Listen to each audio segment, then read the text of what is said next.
ছি ছি ছি ছি ছি। ছোটবেলা থেকে তুই এরকম পাকনা ছিলি, আমরা কেউ কিছু জানি না। আইসা স্ট্রো পর্যন্ত রাখছো, পুরাই fake. Excuse me, this are not silly things, এগুলো মেমোরিজ। ইয়েস, এ তো সামান্য। আমাদের প্রথম সাক্ষাতে রিদিমা যে টিস্যু পেপার দিয়ে নাক মুছেছিল, সেই টিস্যু পেপারটা পর্যন্ত আমার সঙ্গে আছে।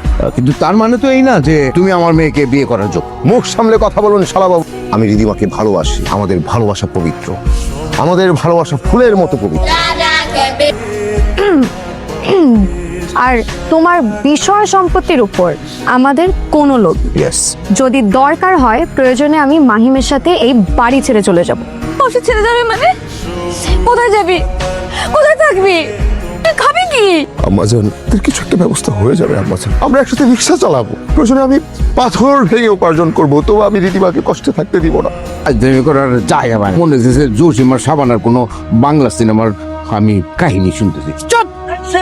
ঠিক আছে, এই বিয়ে আমি মানতে পারি একটা শর্তে। তোমাকে এই বাড়িতে ঘর জামাই হিসেবে থাকতে হবে। না আম্মাজান, আমি ঘর জামাই হওয়ার মতো ছেলে না।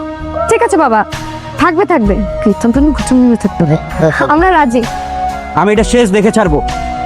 সেই দিকে যাবে এই ব্যাপার। সরি, ওভারনাইট করার তো কথা ছিল না। আমি তো আসলে আপনার বাসায় যদি থাকি তাতে 24 ঘন্টায় অভিনয় করতে হবে, কিন্তু আমি তো 24 ঘন্টা অভিনয় করতে পারবো না। হ্যাঁ, সমস্যা নাই, রাতের অভিনয়ের জন্য আপনার এক্সট্রা পে করতে হবে।